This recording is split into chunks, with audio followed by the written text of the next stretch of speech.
Anyway, Poormans grow. Got cut off, my memory maxed out. But anyway, I have a small little setup here in-house. And as I was saying, I started them with seeds and water, waited till they cracked, put the seed in a paper towel, and then I grew a tail, and I stuck that little curly tail into some soil. And here is a look at the plants now. Not quite sure how well you can see them. I'm trying to make sure I point the camera at them.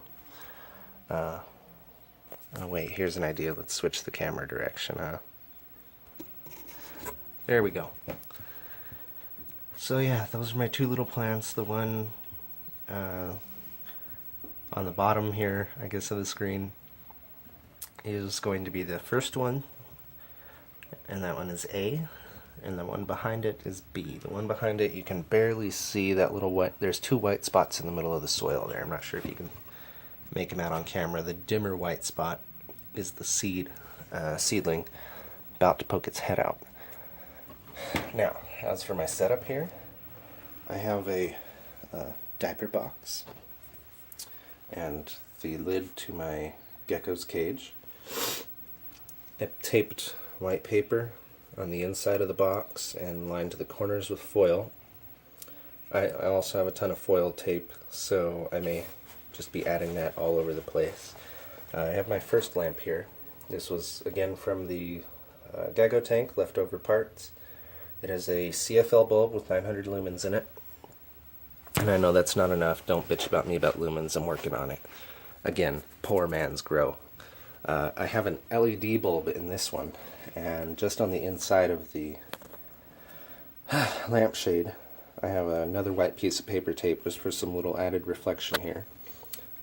You know, for now, just until I can get a run to the hardware store and save up some pennies.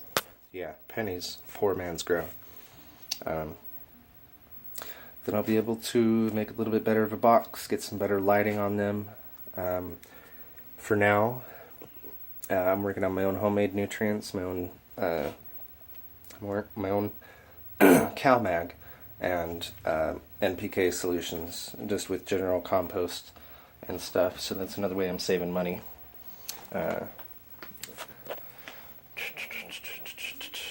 Also, for anyone on YouTube, I have a question for you. What do you think about lizard feces for fertilizer? I don't know. I've heard it can be bad, but I have a ton of it. So let's see. I'm gonna take you outside. Okay, we're outside. Just a sec. Gotta put boots on.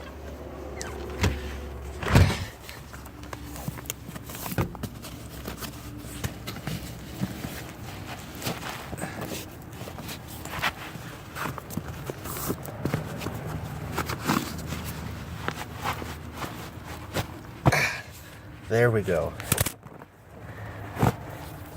Sorry I'm making you watch this, but you know, what are you doing sitting on YouTube?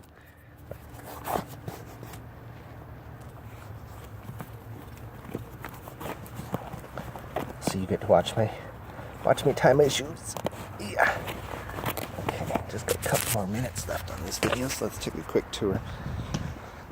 The poor man's grow does have a financially backed side. I am building a greenhouse for the purpose of future growing. There's some other wood and supplies, yada yada. Look at all this great land over here. Anyway, starting some strawberries here today. And I'm not just starting strawberries, I'm starting last year's strawberries. Just as soon as the soil thaws, this little guy survived the whole winter, stayed green and fuzzy and just gorgeous just under this tarp here. He was hanging from his topsy-turvy. So he is my star strawberry this year. Hopefully he'll produce quite a bit. But over here I've been digging out fence posts so that we have room for the greenhouse.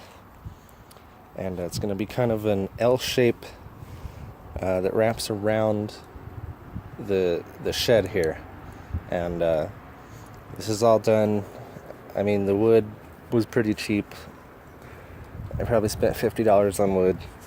Screws and nail plates and stuff do cost, are the extra, but you know, you don't count the hardware, you count what it's made out of.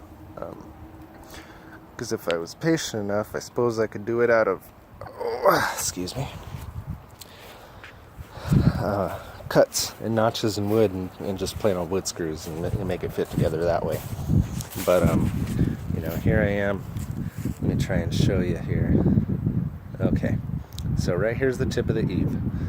From up here is where the roof for the greenhouse is going to go. It's going to come at a diagonal slant so that the post is about the same height as the bottom of the eave.